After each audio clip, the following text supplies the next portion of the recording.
I did. We'll wait, and if Yeah, so we're live when we're right ready, now, Sam. Oh my We're li- God, it's we we're are happening. already live. live. It Yeah, is happening. finally. It's It is happening. happening. We'll give it Yeah, a minute or two, and we'll start. We'll start officially. So yeah, yeah, here and we are. Indeed. Yeah. yeah. So I don't know if we have anybody that logged in. Yeah, we have a tweet that's already done, so nobody has joined Yeah. yet. We And can retweet, guys, if you want to. yep, Oh yeah, I will for sure. And well, like I said, I have there you go. one person to send it out to via text message. Yeah. Alrighty. Hey guys, so we're first episode for us with this format. So I know there's someone already that's watching. A few people that are watching. So thank you for being here. We're just gonna take just a few minutes just to make Get sure that warm. a lot of people come in and Yeah. join us, and then we'll have our guest over already. He's waiting for us, Wes. A really nice guy that's gonna talk to us about Alistair Johnston, right? So, Yes. guys, new format for TBIR. How excited are you, Yves, Sam? Well, I'm glad I have my beer ready to go, so that means I'm in a good mood. I'm being Yeah. a Sam guy. I'm sipping on my tea. So Well, I've got both. Look, I've got a bit of tea and a bit of coffee, so I'm Oh good. my I'm good to God. go for a while. You'll be balanced out energy level wise. Oh yeah, yeah. But it's been a long time coming for that. I think I Mm-hmm. really like the audio podcasting, but yeah, I think it's time. 2022 It's we're time due to to go to get there. video. Yeah, yeah, most definitely, yeah, for sure. For Yeah. sure. Yeah. Yep. So I'm Yeah. still guys, lobbying for a hair and makeup budget though. well, we'll get a sponsor and you can shout them out afterwards. Sephora, come on. Alrighty. Anyway, so, so guys, do we go? I think we're ready, Yeah, huh? I think I'm we're ready to ready. I get think started. our I'm auditors are excited. ready, I think. And guys, for those listening, if you have any comments, you want to interact or anything, you can leave a comment, and of course we'll interact with you. That's for sure. It's made for that. So feel free to comment or anything, and let us know what you think about our new format. Please. So I think we're gonna start right away. But first of all, we're gonna put a small. We're gonna take a 30-second to make sure that everybody knows that we're gonna start.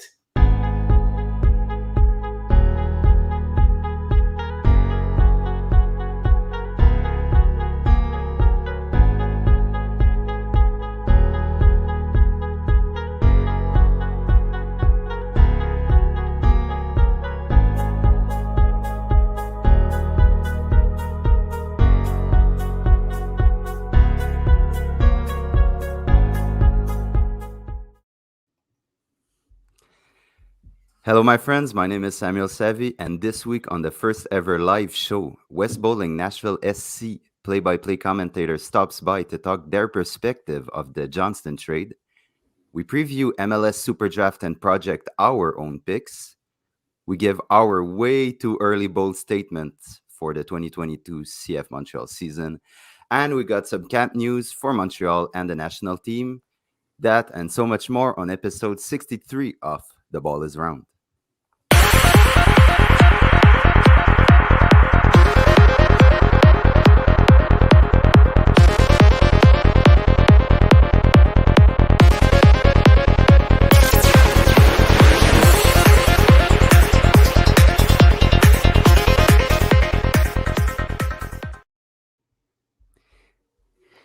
And I'm joined by my co-hosts, Adi Rafael, Yves Paul, and our guest, Wes Bowling from Nashville. How are you guys?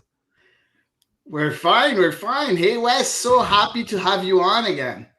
Great to talk to you guys. It's been, gosh, almost a calendar year, and I didn't know I was going to be live. I'd have put a little foundation on, get the makeup going, the bright lights here.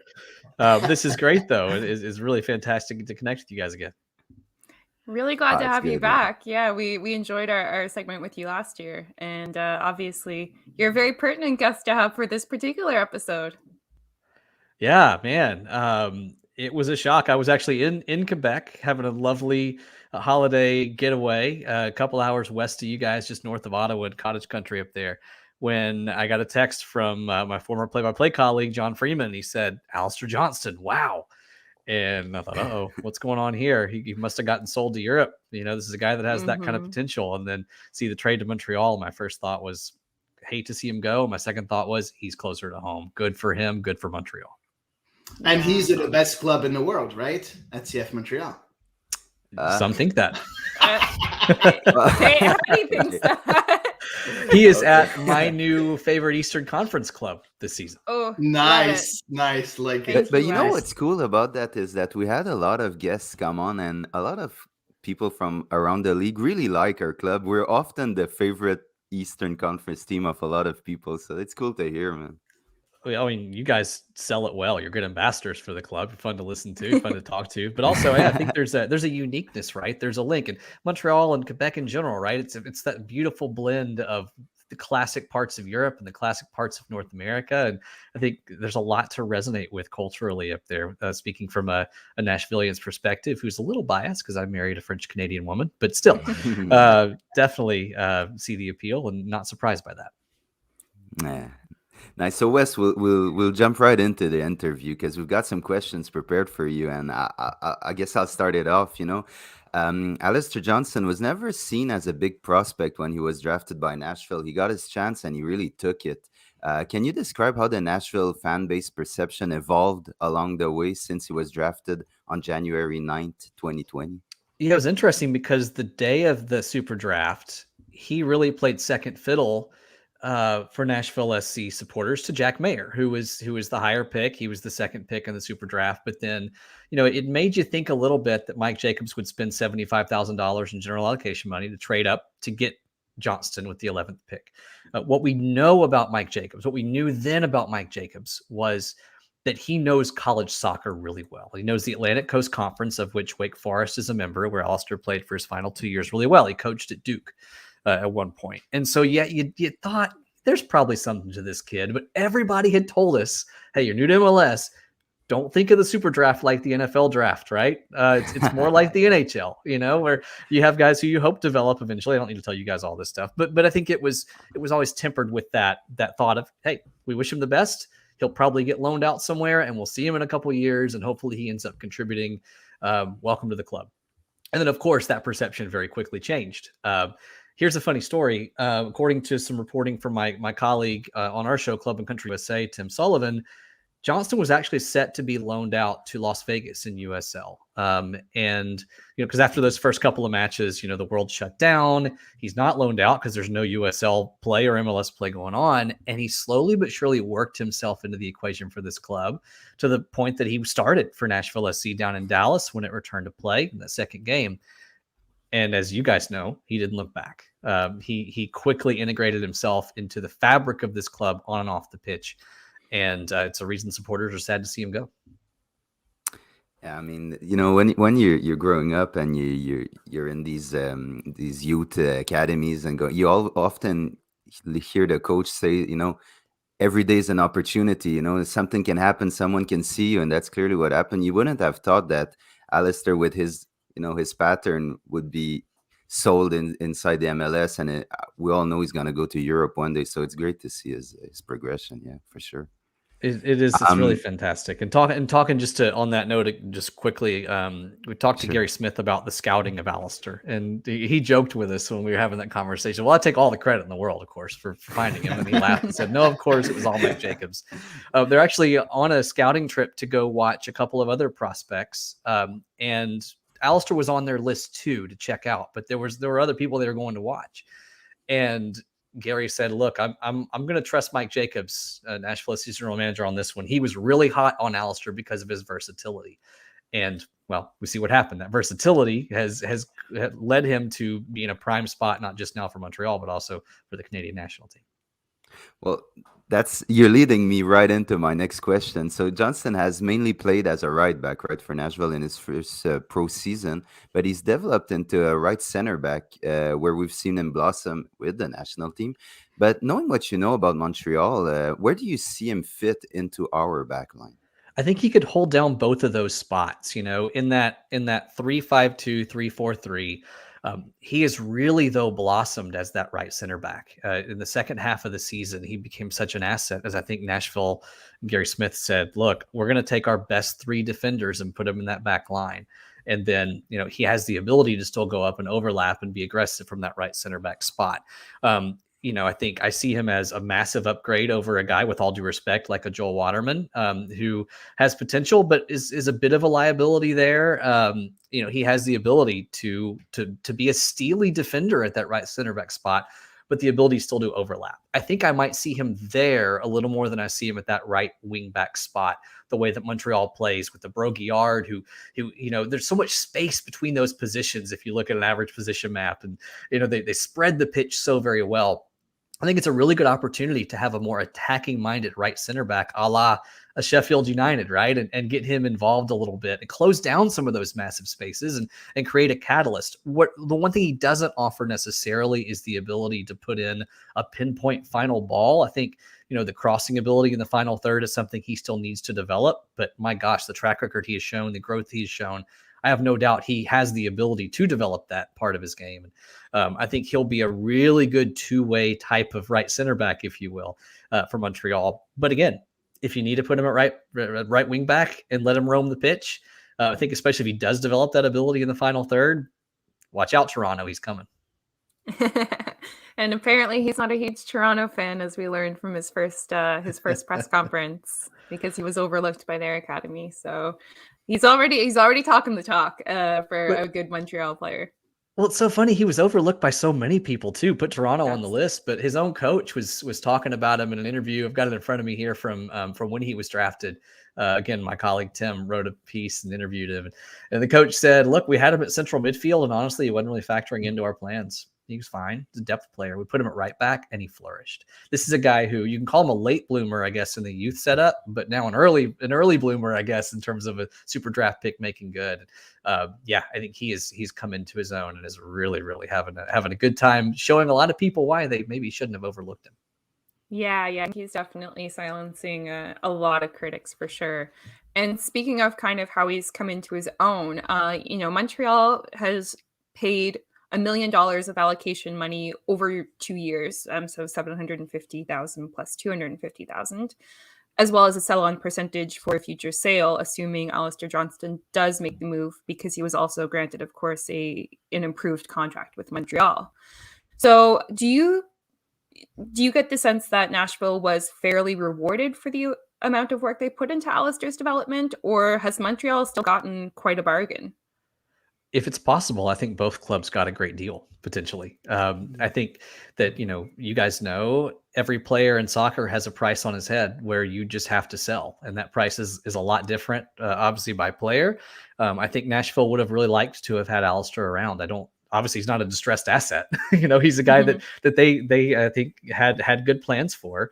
But the reality of Major League Soccer is guys needed raises elsewhere. And my speculation is that Nashville needed to free up some GAM, not just to go get other players. They brought in Sean Davis since, but also to subsidize increased salaries of Dan Lovitz, of Dax McCarty, of other guys who were going to be a part of the club. So to get, I think what I would guess was maybe above Nashville's valuation of Alistair, because I don't think they would have sold him otherwise, by definition is a great deal for Nashville. Does that mean that Montreal overpaid? I don't think you can say that, right? The way he could transform the club's, not transform the club's fortunes, but grow in year 2 of Wilfred Nancy. And then ultimately, if he's sold to Europe, Montreal makes back its investment, because he's going to go for more than $1 million, and you're going to convert that then to your $1,050,000 GAM, and you're basically paying what you invested in Alistair with the trade. And then you just, making back the salary probably on top of that. And you have to be happy with that if he goes to Europe. So I think it's an excellent deal for Nashville, because it allows them to keep players that probably are must keeps and get rid of a guy they would have liked to have kept. But for Montreal, my gosh, that's another reason why there are going to be a lot of Montreal fans in Nashville. People want to see him succeed. It is hard to see him go. And it is a guy that certainly is not one of those where you're like, why did they trade that guy? What am I not seeing? No, you're seeing what Alistair is. And so for that, I think Nashville had to do it. I think Montreal had to do it too to get what it wanted to get out of a right center back spot that you guys hopefully will agree, you'll know more than I, was a weak spot for the team this year.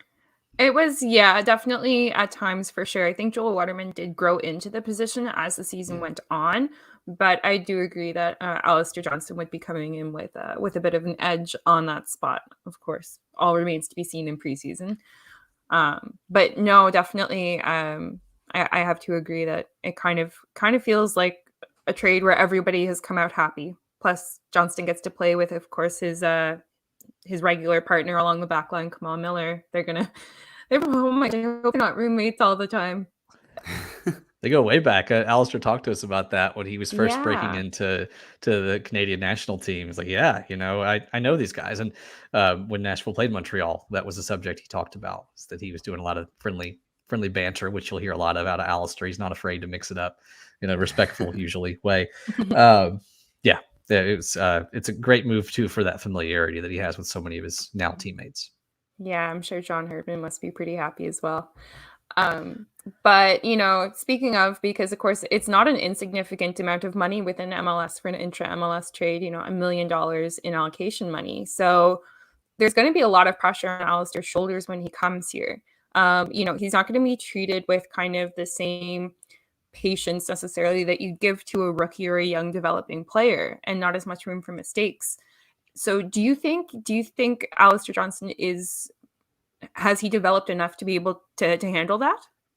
Yeah, I mean, it's a great next step in his development, but nothing he has done so far has shown any kind of fear, right? Like, my favorite moment of Alistair's early career was not in gold; it was in red, and it was in Edmonton, and it was wearing the short sleeves and just going in for these hard tackles, against Mexico's players. Other favorite actually was also in red, and I was there at Nissan Stadium in Nashville when he went in on Christian Pulisic in the first 5 minutes and delivered just a bone jarring tackle. I remember that. We asked him about that, and he said, "Look, this guy's incredible. But I had to send a message that I'm not afraid. Like, this is not only a guy who's not daunted, but he feels the need to go show people how undaunted he is, which for some you could classify as insecurity. For him, it's excitement.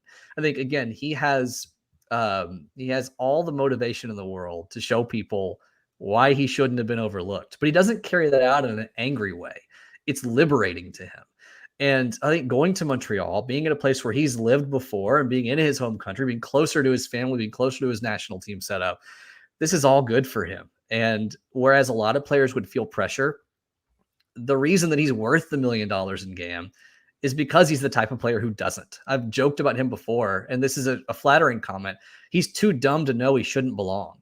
But I say that again in an affectionate way, that he's not actually dumb. He's incredibly smart and cunning. He just doesn't seem to care that most players in his position should be scared.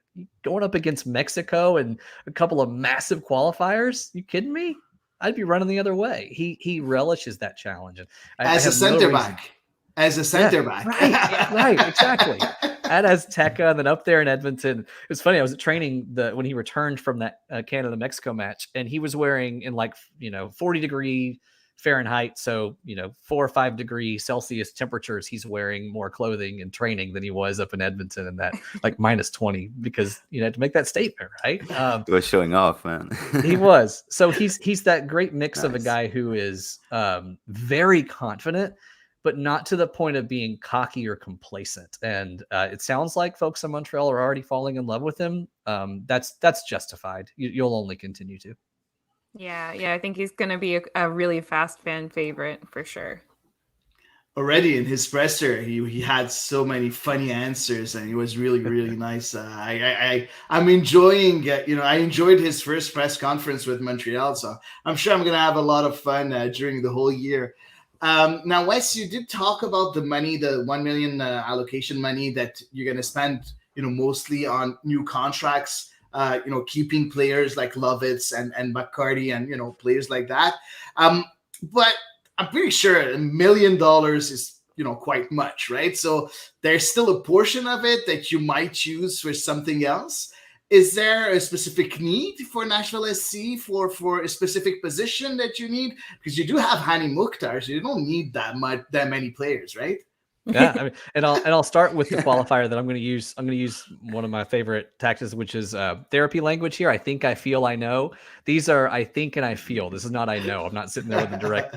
I have great conversations with folks at the club, but this is speculative. This is not based on anything they've told me. I think it's two-sided, right? I think you need to find a replacement at right back, and you're not going to find a like for like equivalent or a guy worth $1 million a game.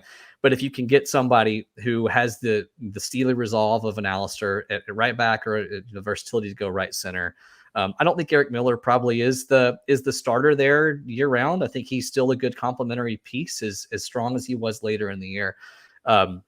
I think the second piece of that is, you've got to subsidize guys who are on growing contracts, and you have to keep the core together. So I don't know if there's some major, sexy, splashy move coming with, it's certainly not a like for like $1 million in GAM, but I think you use a lot of that to strengthen your team. And, Mike Jacobs, his background is with Sporting Kansas City.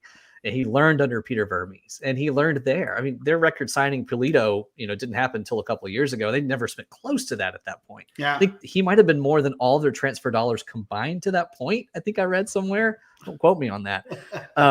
So the point there is to be strong and substantive rather than being sexy and stylish with your acquisitions. And I think that's probably the road that Nashville travels here. But part of that is bringing in a guy like Sean Davis, right? I think the Red Bulls captain wanted to take less money because Nashville had to offer him less than New York had the right to offer as the hometown club.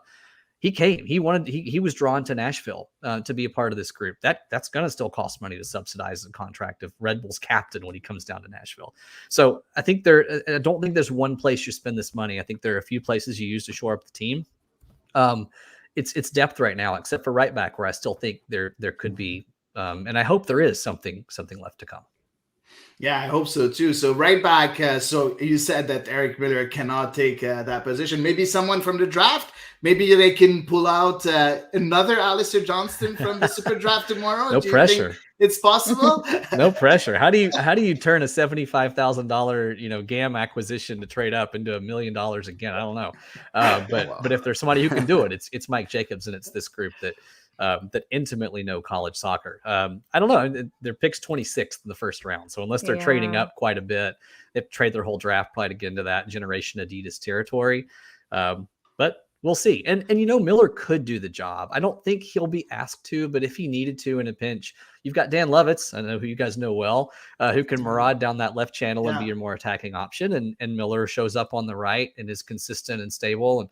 And they also have Jose Donaciano, who they drafted last year, who has the ability to come in and be a marauding right back if he's ready to do that. He got limited looks in USL because of some health issues on his loan. But yeah, we'll see what happens. It's going to be really interesting. I don't think all the dominoes have fallen, but as I just recorded saying on our podcast episode that'll go live tomorrow, I think Nashville's biggest moves this offseason are behind them. I think they've already made those.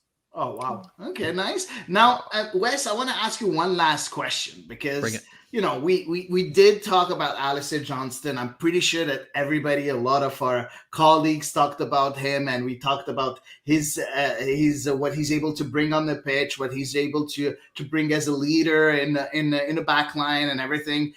Can you tell us something that we don't know about Alistair Johnston? It might be something funny, something, I don't know. Anything particular about Alistair Johnston that we don't know? Yeah, I'll give you two things, one on the pitch and one off. So on the pitch, I alluded to it earlier, but he was not really a factor to even contribute significantly for his university soccer team as recently as his junior year of school at Wake Forest. So this is a guy who, again, I've got the quotes up from his manager here. There's a young man that transferred to Wake Forest wanting an opportunity to continue to develop. He was a reserve. He got some starts, mainly a reserve. There were some injuries that forced that position change to right back. And quote, he was a ginormous piece of what we're doing from there, and irreplaceable, according to his college coach. So that's number one, is that this is a guy who needed the moment to find the fit to show what he could do. He grew up as a central midfielder, and some of those skills probably contribute to his ability to be in that right side of that center defensive setup on the back line. Off the pitch, Eve, I know you listened to this interview we did with him. I don't know if you guys all heard it. He's not a good tour guide, apparently. When Alphonso Davies and a couple other guys were in Nashville, of course, Alistair took it on himself to show these guys around, right? It's COVID. We're going to do it carefully, but we got to go down Broadway. but he wasn't real smart about it. And he told us this. They wore their Team Canada gear onto Broadway. So number one, of course, the game's tomorrow. What are you guys doing? There was a huge crowd at this game and so many people coming in from 3, 4, 5 hours away who would recognize, hey, this is the opponent. Number two, he's well known enough in Nashville now to get some looks. I mean, Nashville SC is still not to the level of the Titans or the Predators in notoriety, but like, you're wearing soccer gear, people are going to make that connection. And certainly enough people in Nashville know who he is and know who Alphonso Davies would be too. Of course. What's going on there? So I don't think that tour lasted very long. I'm going to guess they weren't going to be hitting the town hard anyway before the match and during a pandemic. But I loved that story from Alistair on our Club and Country interview. Just a shameless plug if you want to get to know him a little better. We recorded that not long after the U.S. and Canada played this summer in that qualifier, and it's a good glimpse into who he is. So really good player, really versatile, but a bit naive when it comes to his own level of fame, perhaps. And I think he'll learn quickly in Montreal. Wow. No. Well, I hope that's so sweet. Yeah, I really hope everyone that listened got to know a bit more of him. Not that we don't know a lot, because he's been everywhere in Montreal recently, like on interviews and stuff. But that was really interesting, Wes. Thank you so much, man. I'm always happy to come on. It's a pleasure, and we've had you guys on our show as well before. Really eager to chat anytime. And again, I might have to get me a retro Impact scarf to wear during Eastern Conference matches this year. I'm all in for Nashville in the West, but hey, they're in the West this year, so I don't have to feel guilty rooting for you guys. Yeah. There you go. It would be nice to meet in the MLS Cup final, Nashville against Montreal. That would be nice. Let's do it. and honestly, as much as it'd be great to host that at this beautiful brand new stadium, I love a trip to Montreal. Go get some poutine and smoked meat and have some good beers. Yes. So maybe a road trip wouldn't be the worst thing in the world. And it'd be nice and chilly for you. Oh yes. So Wes, just before you leave, just tell the listeners where they can find you if they want a bit more on Nashville and on you. Sure. So you can follow me on Twitter, Wes Bowling TN, and that's BOLING, like the sport without the W, Wes Bowling TN. Or check us out on your favorite podcast app. Club and Country is the name of the show. It's Nashville SC podcast, but we bring in guests from other teams. We talk to a lot of players and try to do a good job covering the league fairly and not just be team centric, as you guys do with Montreal. So I think we are comrades in that effort, and would love for anybody to listen and weigh in on our show as well. Thanks a lot, Wes, for being here. Yeah, it was a pleasure again, man. We'll talk to you soon. Don't be Thanks so much for stopping by. Yeah, Bye-bye. later. Oh, that's interesting. Love Oh Wes. man, it's always interesting. Always interesting to talk to Wes. He's such an amazing guy. He has so much knowledge. Being the play-by-play commentator, it's really nice to hear from him. And he's chill and he gives us jokes and a few anecdotes from here and there, and that's what I love about him. So yeah, it was really fun. And I don't know you guys, but I feel like I know Alistair a bit more now. I don't know if you agree with me. Sure. But Sure, yeah. But it's his personality is pretty obvious to everyone. But Wes kind of confirmed that it was really genuine, and he's that type of guy. So I think we really have a gem, and he'll fit perfectly in the locker room and in what Montreal want to do with their. Not only we talk a lot about system and stuff, but it's so important to have an attitude about the club, and I think Johnston really fits in that type of attitude that we're trying to bring. So it's a great acquisition for us, I think, really. yeah, and I wanted to fit in myself, so I wore my Voyageurs T-shirt just because Alistair Johnston is here and a part of the Canadian national team. So being a member of the Voyageurs, the biggest supporters club in Canada, about the Canadian national team, you get a free T-shirt. So I got that. So I just wanted to promote it because it's really nice. Yes, it's red, but Canada is red, so no choice but to wear red when you're the supporters group of the nation. But so just a small plug for the Voyageurs here. And that's a great segue to our next topic. It's the Canadian men national team. Well, we have some news about their camp. Their January Florida camp has been canceled in response to Omicron variant of COVID-19 pandemic. That also means that the friendly game against Guatemala is also canceled, and the camp for the under 20s that was supposed to roll in parallel is canceled. I see a good news in there is that every Canadian player of CF Montreal will be fully at camp, and it's a great news for me given that we start the season in the Champions League, right, guys? It's a little bit frustrating in that other teams in CONCACAF are able to have these early camps, but unfortunately Canada isn't. So I'm kind of looking at it from the Canadian team perspective where, the US, for example, right now is hosting their own version of Camp Poutine, where they have their North American-based players attending an early camp. So it's a little bit frustrating from the Canadian perspective in that you don't want the other competition to have a leg up on you. Yeah, I don't think it's that important, to be honest. It's nice for John Herdman to, look at players that he doesn't normally see because, it's usually the North American players that he can select in that January camp. So it's like a pre-camp before the real camp at the end of the month. I don't think it's the end of the world. Yes, of course, it would have been better to have one, but I don't think it's the end of the world.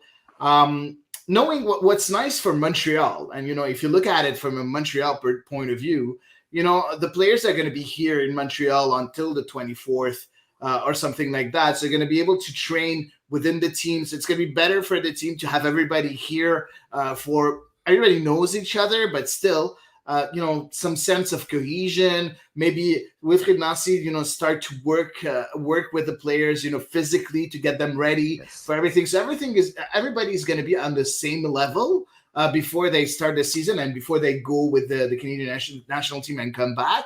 So I think that for Montreal, it's a good thing. For the Canadian national team, I don't think it's a bad thing. I think it could have been better, but it's not the end of the world. So I can't wait to see who are the players that John Herdman is going to choose for that window at the end of the month, because it's going to be so important with 3 games coming. One in San Pedro Sula against Honduras, one in Ontario in Hamilton against Honduras also. And then an away match. The one in Hamilton is against the US, right? Yeah. Yes. Yeah, the US. And then the one away is in San Salvador against El Salvador. So that excites me a lot more than a potential January camp, to be honest.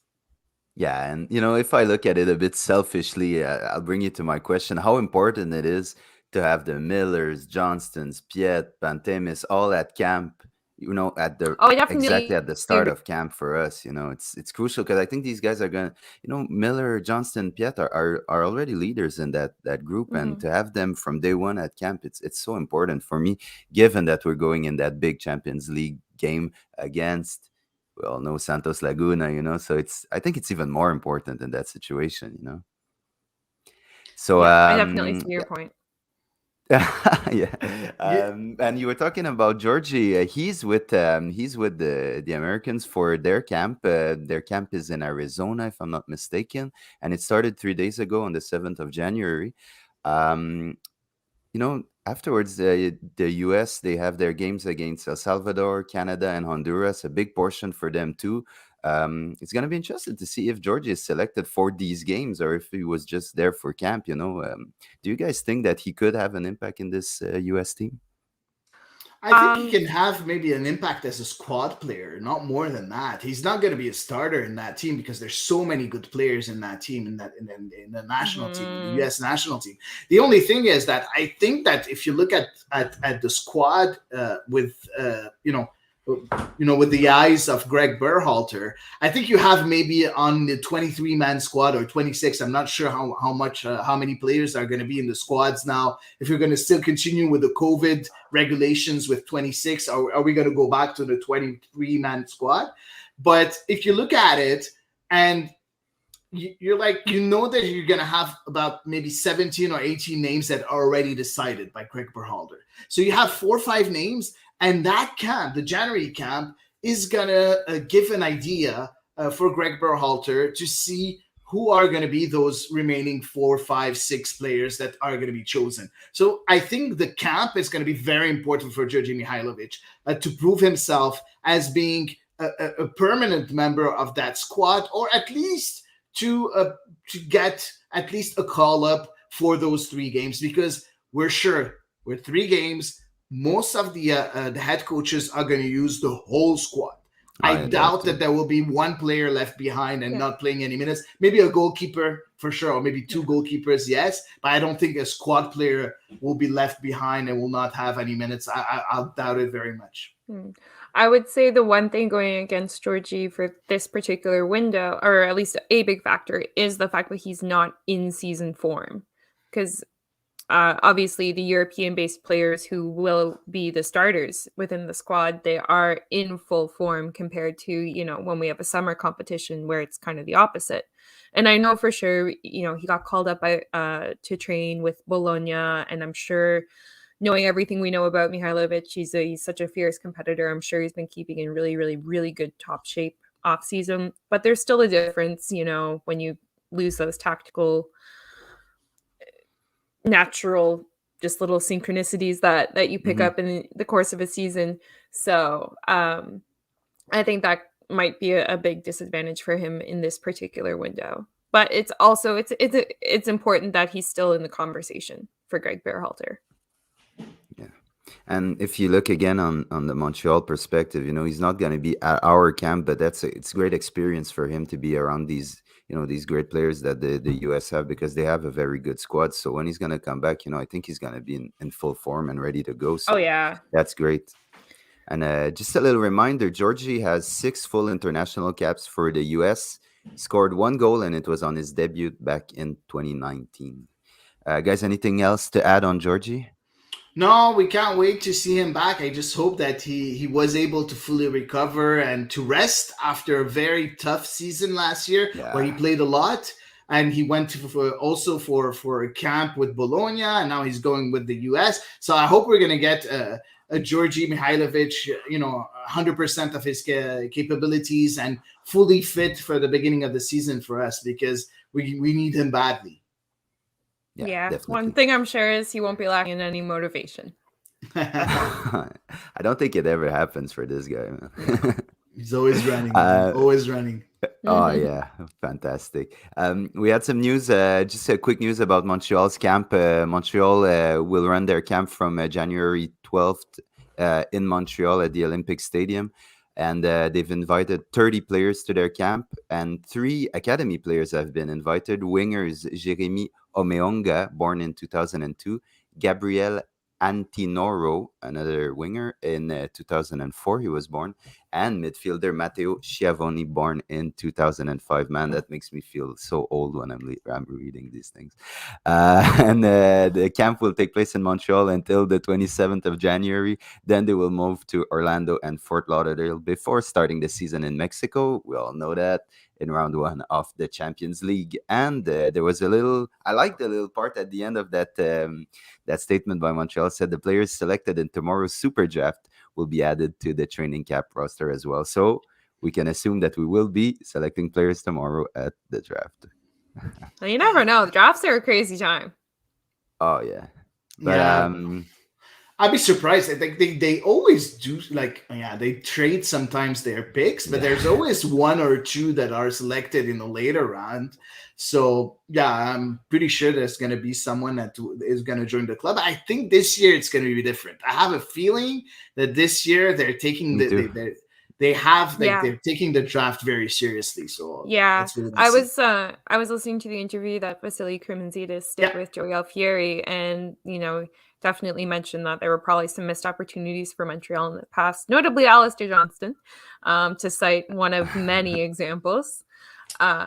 So definitely, working with some scouts in the US to keep half an eye on college soccer. So I expect to see something out of this draft. no pressure. Well, when you see all the moves that Montreal made to get some draftees of other teams, you have to think that the draft is important, Yeah. right? You know, we had Mason Toy, Kamal Miller, Aleister Johnston. At some point, we have to step up our draft game, and I think it's something that Montreal has put effort in recently. And I'm excited. Tomorrow it's at 3 p.m. I can't wait to see who we're gonna draft. We've got 2 picks. This draft picks 11 in round 1 and pick 67 in round 3. And guys, I want to ask you now. It's mock draft time. Who is your pick? And just a little description and a little explanation on who you would take if tomorrow you're called Olivier Renard. Can I go first? Of course. Okay, so this is a player who was mentioned going to some other teams by the MLS powers that be, but the MLS powers that be also thought Montreal needed to draft a goalkeeper, which I disagree with strongly. So I took a look, of course, at Montreal's squad, and I think some stuff we talked about in our postseason postmortems was that there are some big gaps on the left side of the field. You know, there is no true ownership of that left wing back, as Wilfried Nancy uses its spot. So I just immediately, when I was looking at the list of players, I just said, give me the left side of the field. I'm not going to look anywhere else. So the player that I chose is named Justin Rasmussen, and he plays for Grand Canyon University. He has played as a left fullback and as a left midfielder in kind of more of an attacking sense. So what we know a lot about draft players is that they often are asked to be versatile, and they definitely can be versatile. We saw that for sure with Tajon Buchanan, who plays like practically everywhere on the pitch. So I chose him based on the fact that he's a left footer, which would be really interesting to have in that left wing back type spot, and the fact that he delivers a nice set piece from what I saw of his highlight videos, delivers a good cross, which I know we did get from Mustafa Kiza, but unfortunately never got the defensive part of it or the tactical part of it. So I think with some experience in college sports, he would have that general tactical understanding that we perhaps missed with the guy who we kind of thought would be our starter. And therefore I chose him. That's interesting. Hedy, you go or I go? Yeah, go. I'll be the last. Okay. My choice is a Frenchman who plays at Oregon State, and he plays as a number 10. His name is Sofiane Jeffal. He was born in Nantes. He speaks very, very good French, obviously. 5'10", 150 pounds, and he scored 6 goals and had 6 assists in his 2021 season. And he is said to have some excellent offensive flair, but has to work on his defensive abilities. You know, he's a real number 10, and he, you know, the skill is there. Penalties, free kicks, corners, very, very good at it. And my thought process was that if Mihailovic eventually leaves, and our only replacement at the moment is Matko Miljevic. I know Ahmed Hamdi can play that sort of 10-ish position, but we're looking more at a player who's more of a box-to-box than Hamdi. I'm not sold 100% on Miljevic, so it would be interesting to add some real natural talent at this position. And for me, Sofiane Jeffal could be it. So yeah, this is my pick, Sofiane Jeffal, number 10. Yeah, very interesting pick. You know, for me, I thought about those two positions, and for me, I wanted more confirmed players than a draft pick in those positions. But I think that what we learned from 2021 season is that you never have enough players in the striker's position. And for me, I wanted to have a draft player there. So that in case we do have a lot of injuries, we know that Romel Kyoto always gets injured for a few games. Johnson hasn't been, the striker that we were hoping for. Toy was injured last year.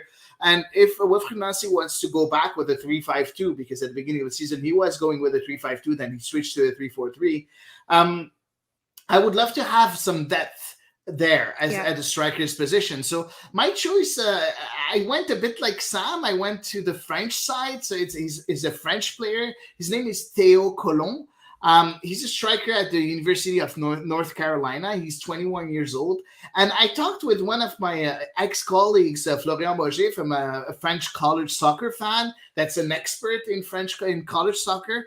And he said he had a tweet that said 31 games in 2021, 22 goals and 8 assists scored. He's the most complete striker in the country, of course, in college soccer. He's coached by one of the best head coach in the country with Chris Rich, and coached by one of the best staff. Those were his comments. He was named the player of the year in his conference, and selected to participate in the MLS Showcase, some kind of all-star, if you want to, in college soccer. He led the NCAA altogether in goals per game, in goals and points. So for me, that player is exactly what we need.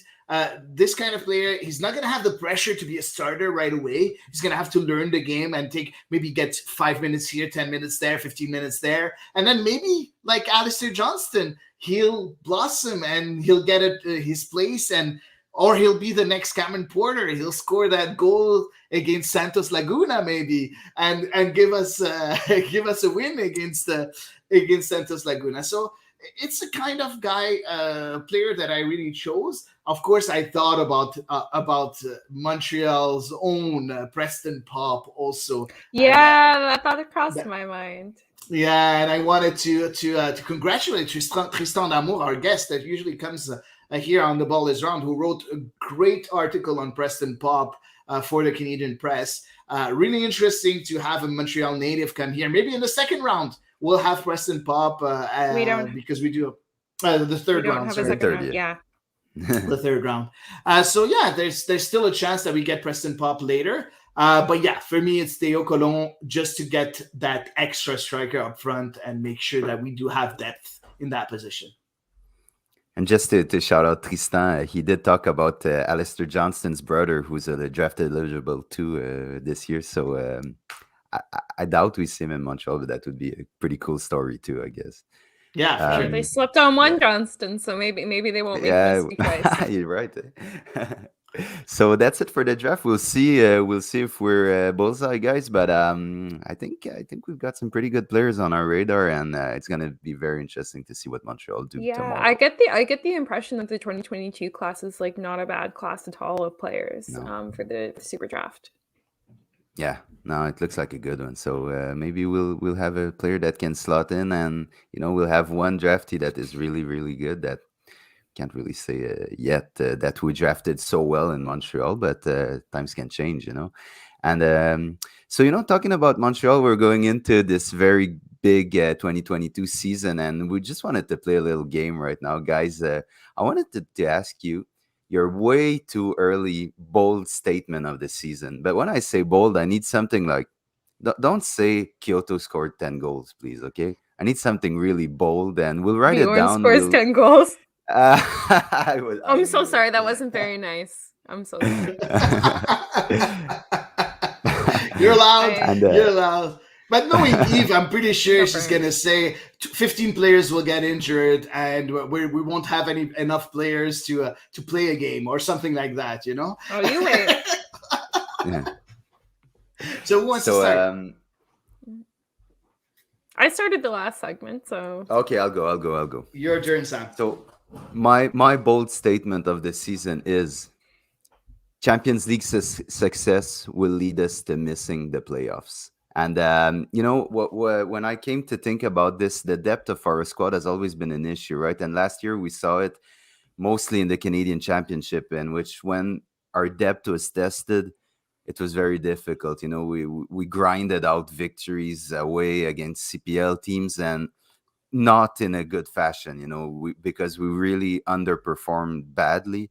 So for me, our depth at the very start of the season will be tested, and I'm sure with a full 11, with our best 11 and our number one, number two subs, we can do something. But when we go a bit deeper, it's a bit more difficult. So I predict that we go at least in the semifinals of the Champions League. Oh boy. but we'll miss the playoffs by a hair like we did this year, and it's going to be due to a difficult start of the season in MLS because we're going to prioritize the Champions League, obviously. So this is my bold statement of the year. Wow. Okay, guys. So Sam predicts a semi-final in the Champions League. Yes, oh man, sir. I want to live that We again. got, I mean, that is not an easy road to get there. Montreal has a really hard path. Not only whoever they have to play, should they pass Santos No, Laguna, it's it's going to be no slouch. Yeah, So, but you know, when you look at 2015, it was a bit that, right? It wasn't an easy path, and we got to the final, but the season was a catastrophe at the start. It was so difficult, and I think that year in the MLS we finished 14th in the East or something, going to the Champions League final. Don't quote me on that. You know, my memory is not perfect on that, but I know we had a difficult start of the season, so. Yeah, I think that's history is going to repeat itself. But the good news in what I say is that we're going to beat Santos Laguna. So that's the good thing. And we're going to get a semi-final in the Champions League. That's a good news too. I don't think anybody will be unhappy about that. That's pretty good. I'll go next, and I'll leave you go ahead. for the closing statement, Eve, so that we can cry after. Peacefully. Of course, as you all know me, I'm a bit more positive than I should be sometimes. For me, Montreal would reach the Eastern Conference final this year. It's very simple. I have confidence in the project. I have confidence in Olivier Renard. It's year 3 of the whole project, after Thierry Henry being the first one. Wilfried Nancy having the second year of the project, now year 3. There's been progression in year 2, and we've seen it in the game. We talked about it a lot here on the Ball is Round, saying that the play, the way the ball is used is a lot better than we've seen before. I think that we were a bit unlucky in 2021 with a healthy Kyoto or a healthy Toy. Maybe we would have a completely different result in 2021. So having at least one of the two healthy, plus playing at home all our home games and not playing them away, I think we have a chance of being a very good team.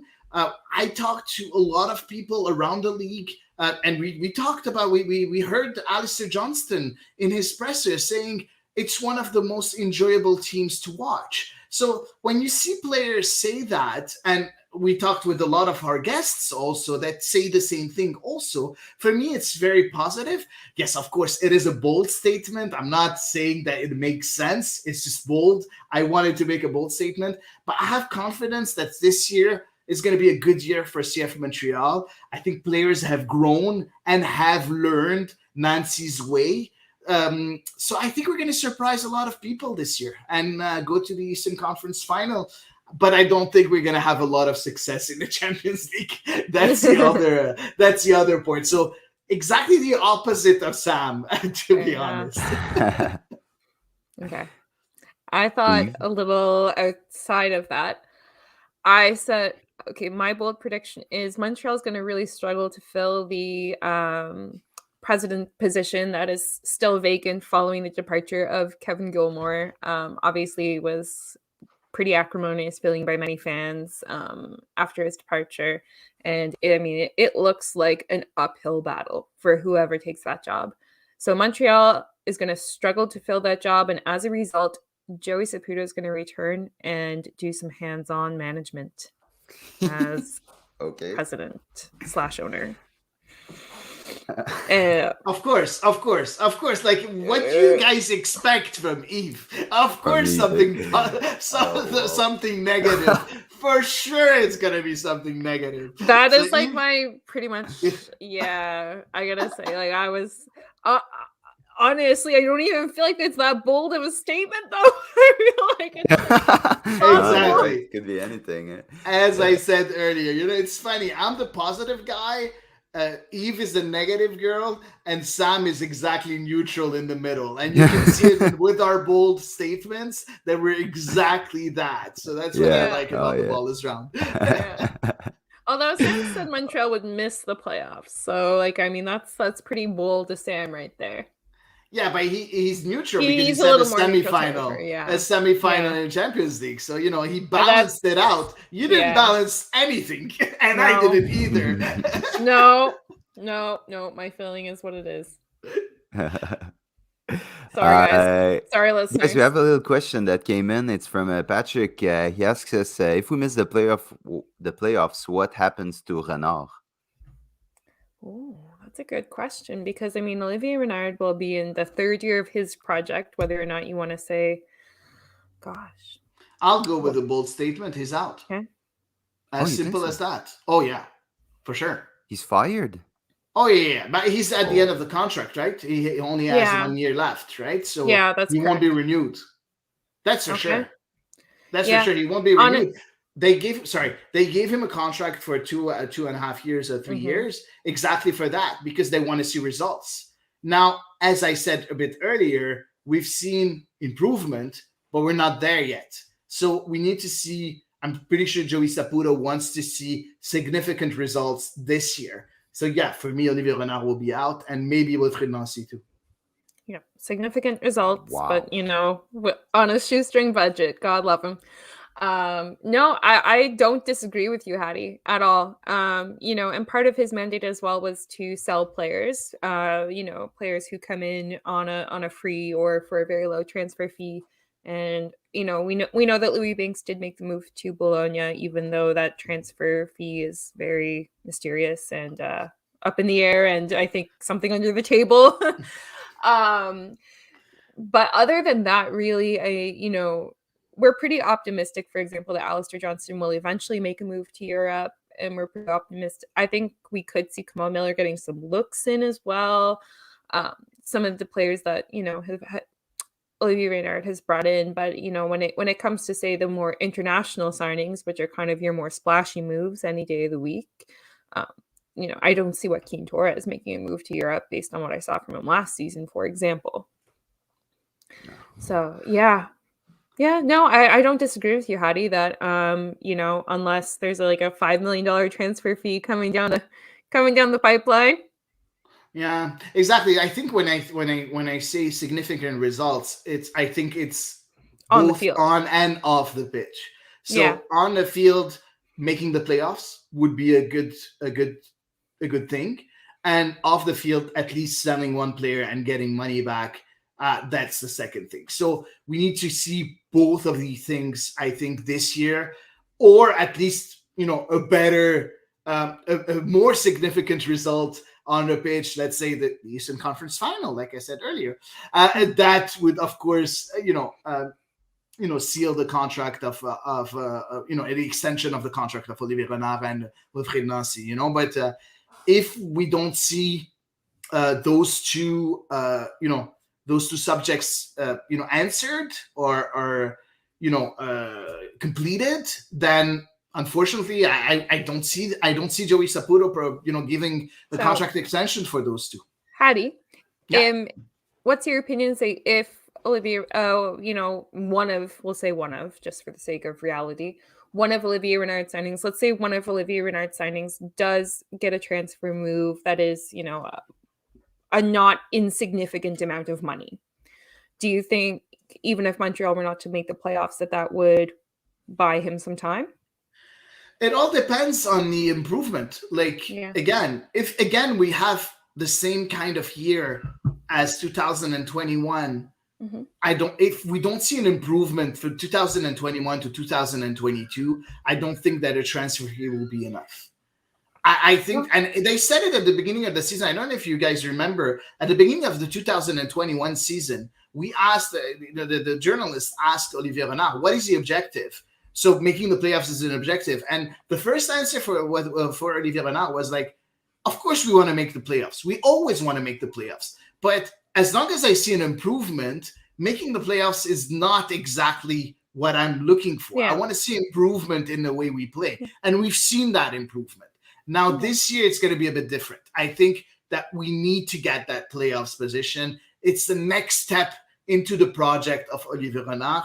And if we don't meet it, I think that Joey's patience, legendary patience, is going to run thin.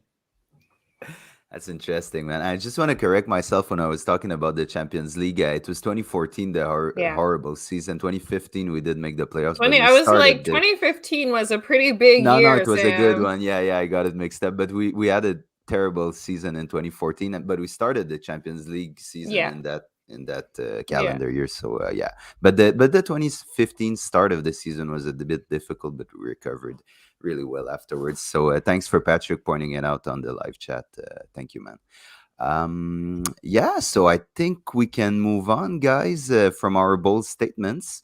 We'll have two little subjects real quick, and then we'll move on to part two. First, I just want to hear you guys on Richie Larea moving to Nottingham Forest in the English Championship. Love it. Love that Yeah. move. Love it for the player, love it for the team, love it for Canada. Love it for Montreal too, because we can now stop hating him, so that's pretty good. Yeah, we can start liking him, but I like this guy. Yeah. Or we can stop hating him. We don't need to like him. We just need to stop hating him. And I mean, he's already has a positive impact on his new team, what with Nottingham Forest upsetting Arsenal over the weekend in the FA Cup, meaning that their team will be facing Leicester, the cup holders. So Larea may even well be getting some premiership competition before the season's out, which is just wild. Talking about an upset, guys, I was expecting you guys to say something to me. Marseille won in Bordeaux for the first time in 45 years.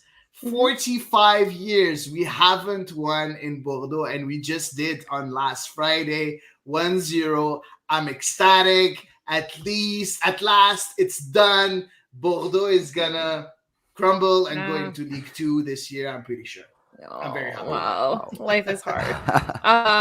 No, sorry. I still haven't recovered from Wolves with their historic win at Manchester United. It had been over 40 years since they had won at Old Trafford, and last week it was a bit of a catastrophe. Yes, what do you think about that win from the Wolves?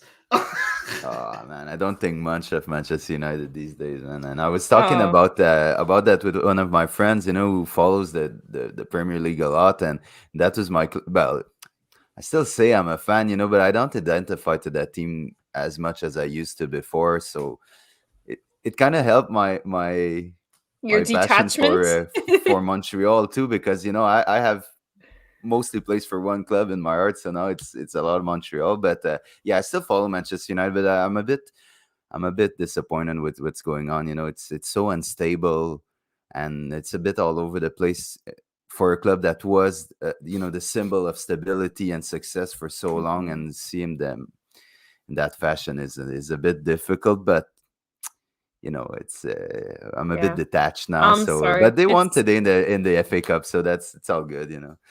Barely. Yeah, but they won, so we'll take it. It counts. But that's what I think of Manchester United, unfortunately. Guys, we'll just finish off our part one by a news that came out today. CPL Commissioner David Clanacan steps down of his role as the head of CPL and is awarded an expansion project in Windsor, Ontario. Can you explain it, Hadi? I caught it really late before the show. I didn't follow the news too much, but you might have more details. It's exactly like when the MLS did exactly the same thing with David Beckham. Also not David Beckham. It's just the commissioner. Sorry, go ahead. No, but I'm saying what they did is they told him, if you join the league, we'll give you an expansion place for a future franchise whenever you want for a fixed price. So that's why Inter Miami came in only with $40 million and you look at other teams that came in with an expansion, they had to spend about $200 million. It's just that David Beckham had an agreement already with the MLS when he joined the MLS. It's a bit of the same thing in the CanPL. David Clanacan has the rights for an expansion. So if, let's say, there's an expansion project in Windsor in 5, 6 years or 10 years, he's going to be allowed to do it because he already has the exclusive rights for an expansion in Windsor. So it's kind of funny. A lot of people have asked me, why would he do that, leaving a commissioner position to go to go and start his own project. It's just what I said. He's starting his own project. So it must be very exciting to build a franchise from franchise from the ground up. And it's not only a franchise, right? It's a club, because it's not the same way that the CanPL is working. It's not really franchises. It's not supposed to be franchises in a few years. So right now it is a franchise, but it's going to be a club afterwards, because I know they want to do a promotion and relegation at one point and everything. So very interesting, I think, from David Klanaken. I can't wait to see what he's gonna do with those exclusive rights. Yeah, no, it was definitely a really surprising move for me, and we're not even that far off from, CPL kicking off their next season, for heaven's sake, and especially Forge, knowing that they're in the Champions League. So the timing of it kind of caught me a little bit off guard, but I can see, why it would happen in the off season, certainly. Definitely really curious, though, to see who's going to be the next commissioner. Obviously, there was no announcement made today regarding that. But yeah, I mean, he brought CanPL into the world and oversaw a few more expansion teams coming in. So definitely kind of a guy who was a part of history, and really curious to see what the league does now in his absence. Yeah, and I'm sure he has a few contacts with Tim Hortons, right? So as a sponsor, because he was working for Tim Hortons beforehand. So yeah, very interesting. Very interesting. Yeah. My question on that, I don't know. I'm just really asking, isn't it a bit of a conflict of interest stepping down and being awarded an expansion team like in a matter of hours? How did that process go? It's the CSB that grants the expansion rights, right? It's not David Klanaken as a commissioner.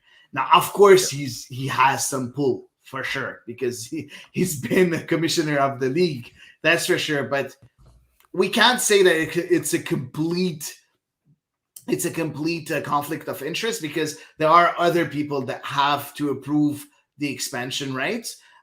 So yeah, it was approved by CSB. So that's pretty nice. Yeah. Cool.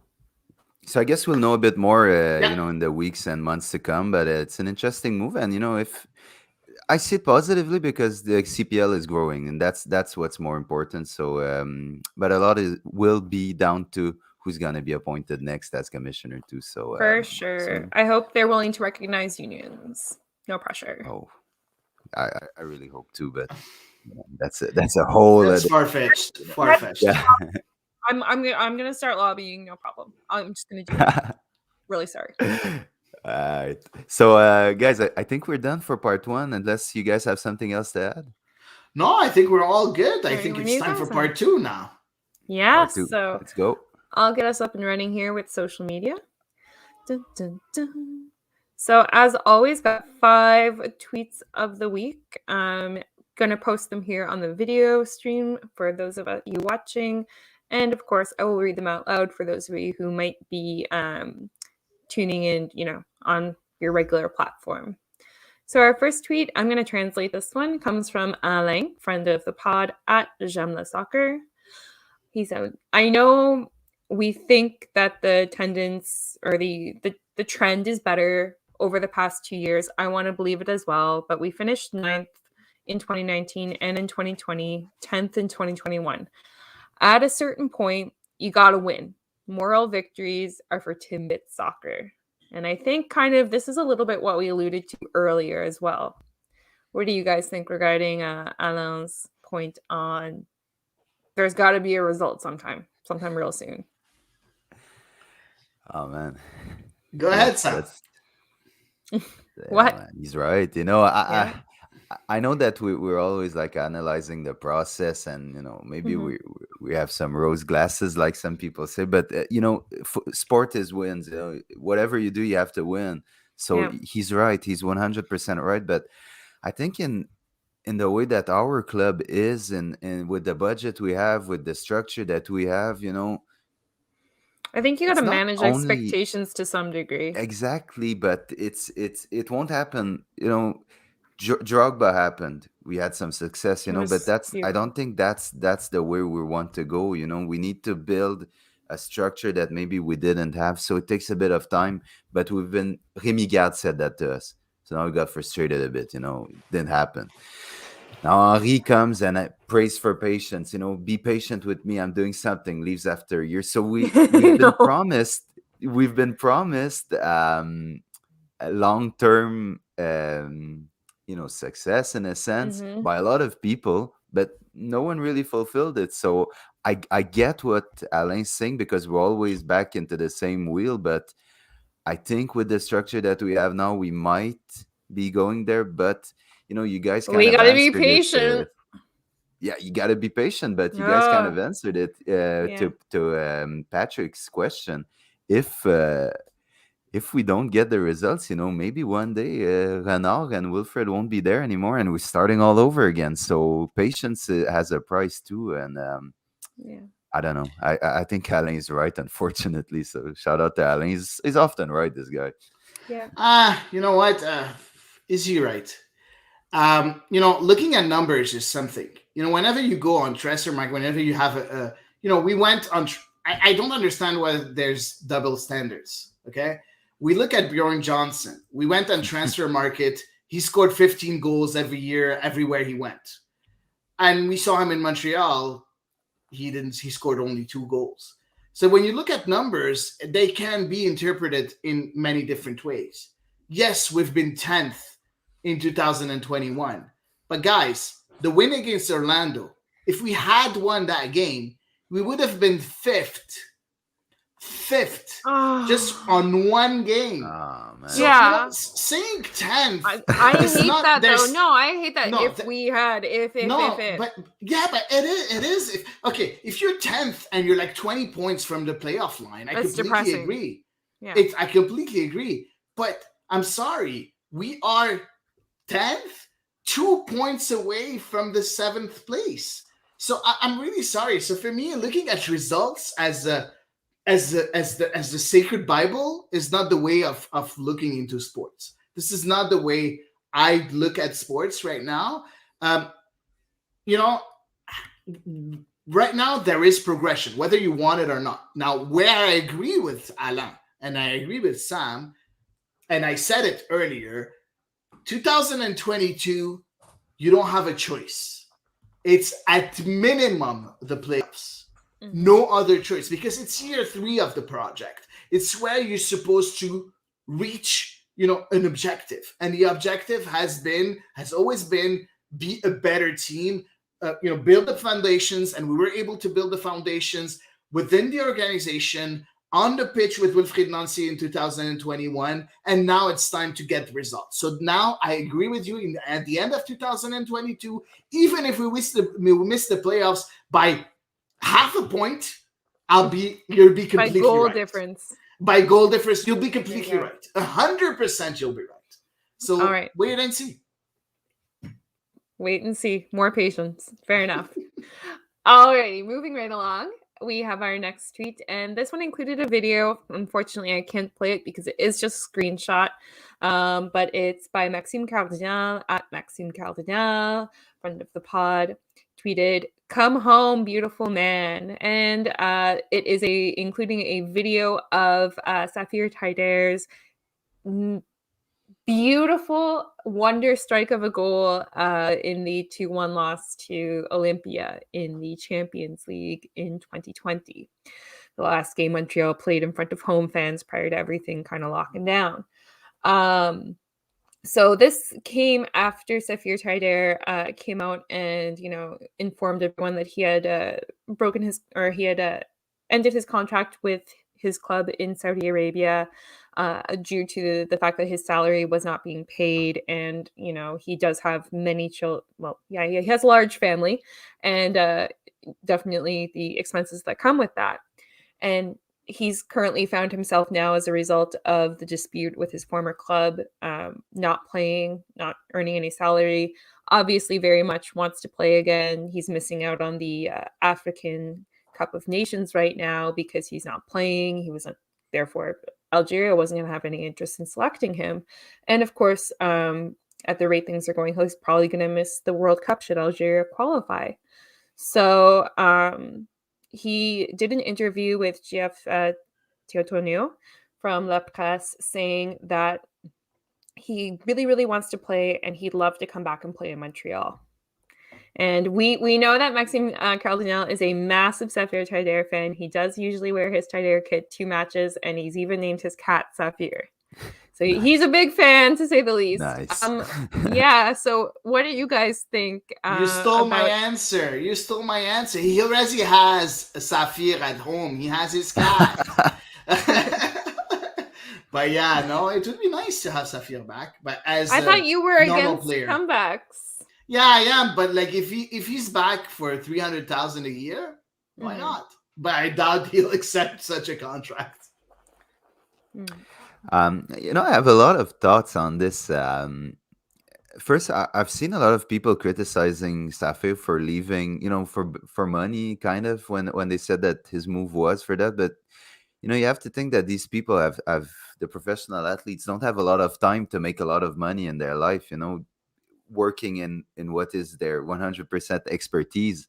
So, I mean, I'll never bash on a player for going after money because, you know, he's working. That's the whole. I know there's a lot of emotion related to sports and stuff, but the man's working. He's looking out for his family, and this is life-changing, family-changing money that these guys are making. So when they do make these moves, it hurts sometimes, but you have to put yourself in their perspective a bit and say, listen, this is, you know, if he does touch that money, his children's future is good, maybe even their children. But the thing is, he wasn't paid like he was supposed to, and that's really heartbreaking. And you know, to see that Saphir is suffering from that now, it's a bit sad, you know.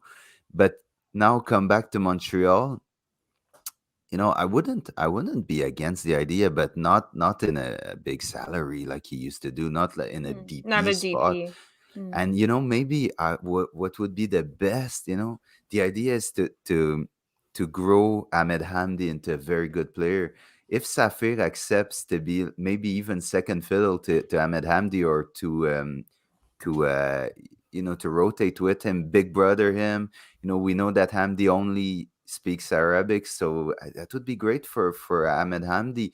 And I've seen, you know, I was talking to this with a friend too, and he, you know, he said I would love to see Saphir back, but yes, yeah, in these conditions that I just stated. But he said, you know, not a lot of professional athletes go this far by being selfless. He's right, but you know, Saphir is in a particular situation right now, so I think he could come in a different mindset in Montreal and help, but not at any price. He has to come in pretty cheap and willing to accept a role that is much smaller than what Rémi Garde used to give him. So I wouldn't be against, but you know, depends on a lot of stuff. Yeah, and obviously him coming out publicly like this, we can kind of assume there haven't been any discussions, you know, with Montreal going forward, given that he has come out publicly, basically, you know, stating this is what I want. Exactly. We do also know as well that Inter Miami recently made a move where they acquired the number 1 pick in the allocation order, and Saphir Taider does fall on the allocation list for clubs, because Montreal must have gotten some transfer compensation, given that he did leave partway through the season in 2020. So, you know, perhaps there's also eyes elsewhere in MLS, because I mean, he's not a bad player. He's a great box-to-box midfielder. Great. And we definitely have a guy who's capable of taking corners now and free kicks. Yeah, that was part of my diminished role statement too. Yeah. No, I don't think he would be dislodging Georgi Mihailovic from taking corners anytime soon. No.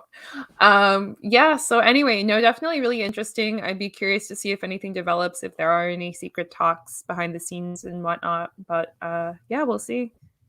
We don't know anything here on the Ball is Round, unfortunately. Sorry, Maxime. Moving on to friend of the pod, Ryan Burns at RW Burns 49. Here he's referring to Milan Borjan, who we had talked about, might potentially be on the move from Red Star Belgrade, where he's played for basically the last eternity. Having lots of rumors have MLS clubs interested in him. So when talking about Milan Borjan, Ryan said, probably want him, Borjan, for the first half of the season to mentor young goalkeepers in Montreal. He'd be a tremendous asset for CCL, and I'd ultimately see him transferring to Bologna this summer. Do you guys see anything for Milan Borjan to Montreal? Why would we get a player in a position where we don't need a player? Like, I prefer Milan Borjan. Even if it's Manuel Neuer. Like, I don't see the point. We have two gaps in that squad as left wing back and in midfield. Why would we spend our money on a goalkeeper where we don't need a goalkeeper? Yes, we don't have the best of goalkeepers in the league, but we're okay on that side. So I don't know. No, I don't agree. Now, I'm not gonna spit on him in case it does happen, but I don't see why we would do that. I don't see why we would get him and spend money, because he's not going to come in cheap. He's not going to come with a $300,000 salary. He's going to come at least with a TAM contract. He's 34. I don't know. No, I'm but would that make, if his sweatpants were going to be sold, like, I would be buying multiple pairs. Just saying. Montreal could recoup that in me buying Milan Borjan sweatpants alone. No, I do tend to agree with you, Hattie, though. I do at the end of the day. Plus, I want Borjan to be playing at the highest level possible. I want him to be playing on a regular basis. And for Montreal's sake and the future of Canadian soccer, I want our young keepers to be playing the most regular minutes that they can get. Even if we do have to deal with those growing pains. Sorry, Sam, did you have anything to add? No, unless I take it just for him not to go to Toronto, but except from that, I'm pretty much with Hedy on that one. So no, I'd pass. All right, fair enough. Yes, no, I am there for Milan Borjan sweatpants. I really hope Canada Soccer clues in, because I think I've tweeted way too much about that. For Man, Canada Soccer should start by having extra fucking extra shirts first before talking about sweatpants. No comment. I got let down by that. Moving along. This is regarding Richie Laray's move to Nottingham Forest. We have Danny at Danito Sport, CF Montreal fan here. One thing I love about Toronto FC was seeing him play. I love how Canadian players are moving to play in Europe, and it's amazing to witness how football is shaping up here in Canada. You guys agree? Was Richie Laray one of your favorite parts of Toronto FC? Because I know you had some feelings, Hattie. No, I like the player. It's just that at one point he wasn't as good as he showed at one point. But he's a very good player, and he's been awesome since he was converted as a right wing back, because he was at first a winger, right? And it's Greg Vanny that really converted him as a right wing back. So no, I'm so happy for him to move abroad and to start a new journey and to raise the Canadian flag even higher than what it is right now. It's funny. I was invited at a podcast earlier this afternoon, an English-speaking Marseille podcast, and even the guys that were a bit snobbish about MLS and about Canada a few years ago told me, "Oh man, the Canadian national team is doing so well. You have so many good players." So having players like Richie Laryea now again going and moving to Europe, it's a great thing for the country and for the national team. So yeah, I'm all for that. Yeah, and he won't have to serve his suspension for his red card after the Canadian Championship final in Montreal, right? So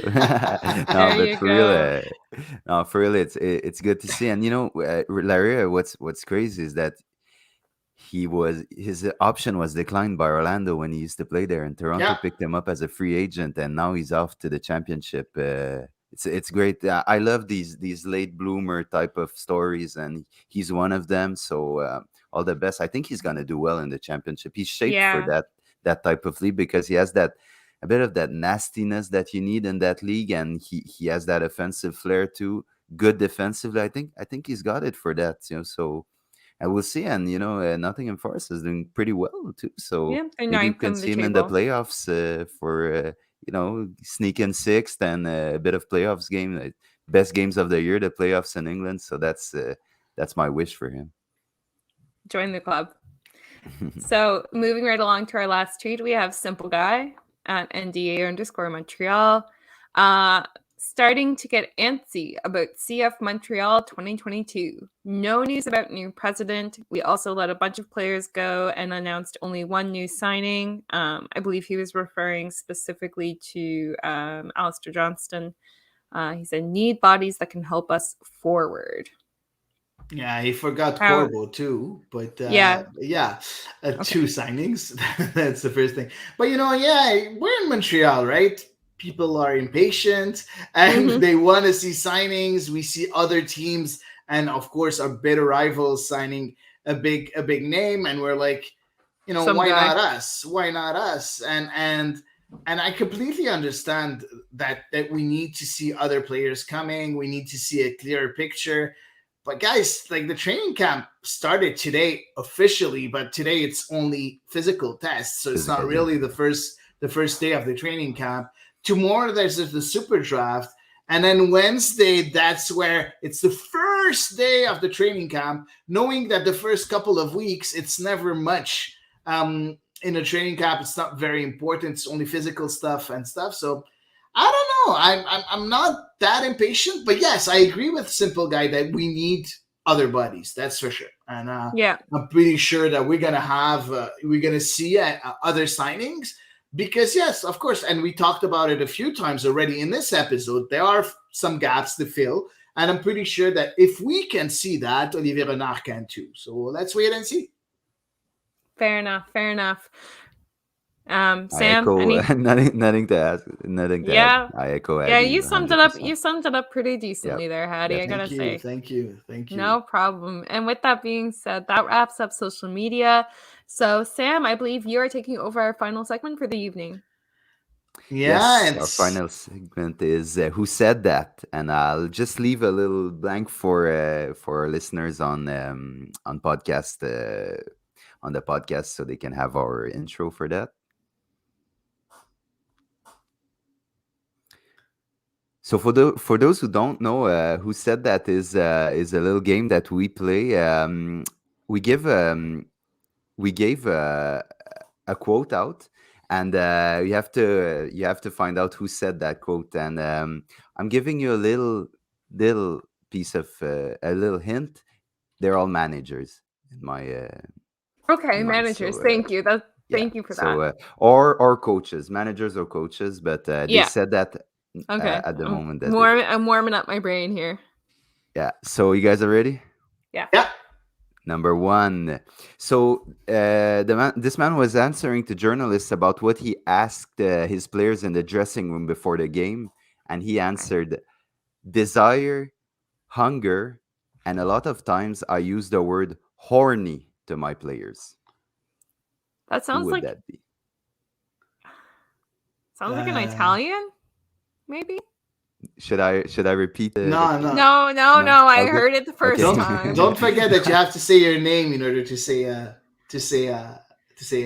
name of the coach that you think is. I'm gonna guess Antonio Conte. Nah. Hattie.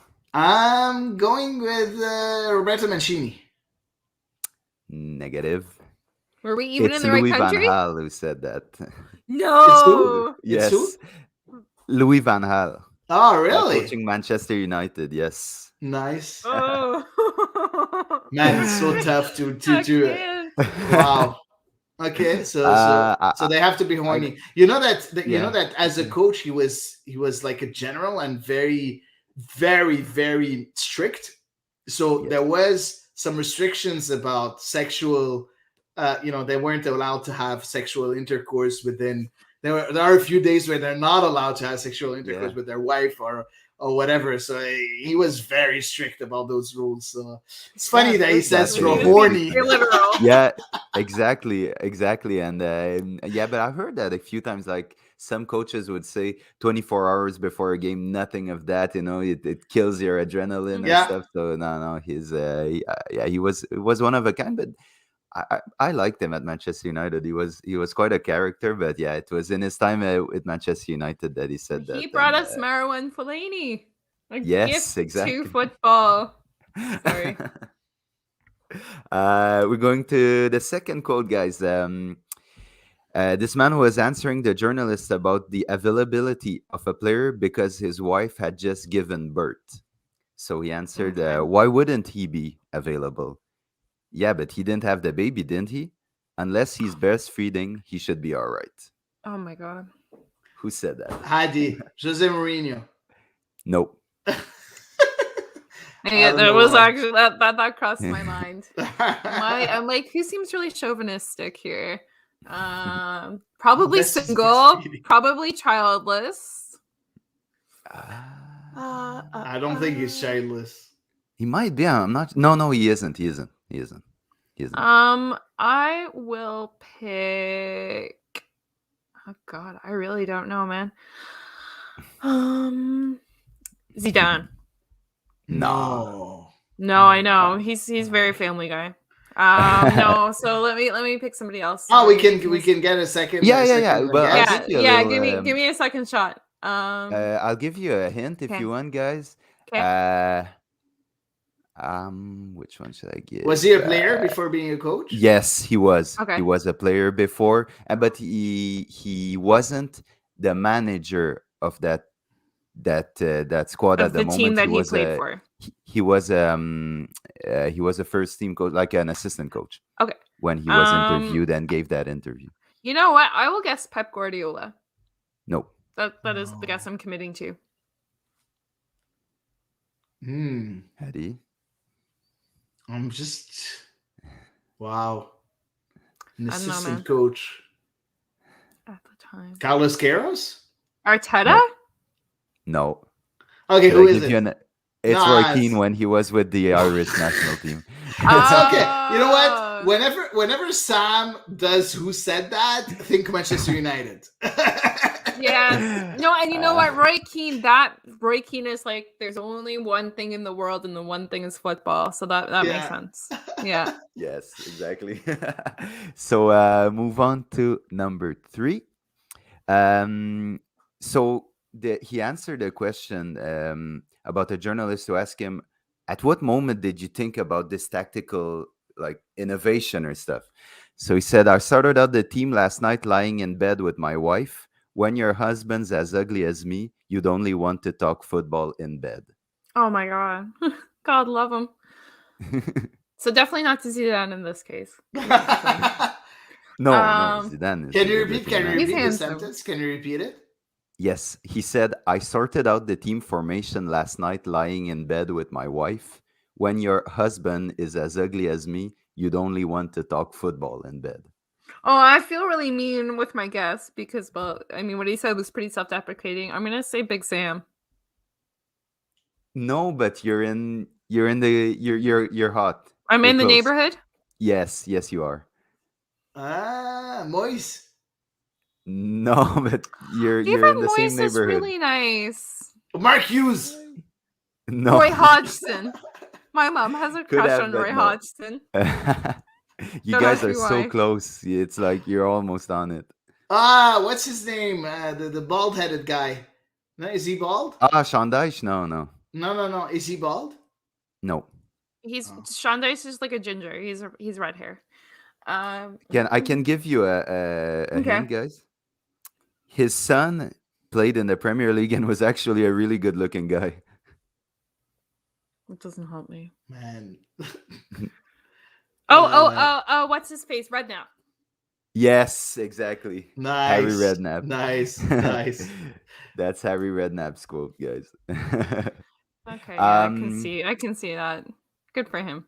Good for him being I, honest. I'd want to put a bonus one in for you guys, like a little to close it out, but I'm not sure. Like, are we like not safe for work or we're good? How No. friendly are we? So Okay. fair warning, if you are a gentle-eared listener, you might not want to play this one on loudspeaker Yeah, with your exactly. children.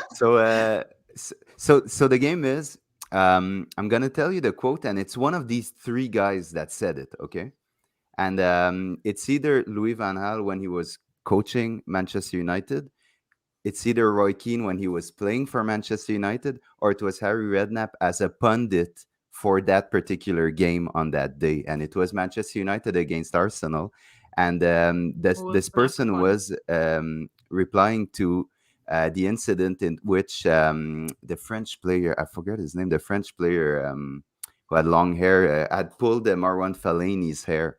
Oh, yeah. Gendouzi had Yes, pulled Marwan Matthias Fellaini's Guendouzi. hair during the game. Matthias, sorry. And the man said, "How would you feel if I pulled your hair? It's not allowed in football. The only place it is allowed is in sex masochism." Mhm. I will guess Redknapp. No. Van Gaal. Yes, it was. I was. This Yeah, guy I is couldn't see weird, it. man. He's really Oh weird. man, yeah, what a character. Yeah, sometimes a bit weird Some too, thoughts. yeah, but he gave some really like all over the place quotes in his time in Spicy Montreal, quotes. in Manchester United. So yeah, that was who said that, and Hedy, you got a point, and Eve, you got a point too. I So won. No, he didn't get a point. I got yes, she Redknapp. did get Harry Redknapp. Yes. Yeah, true.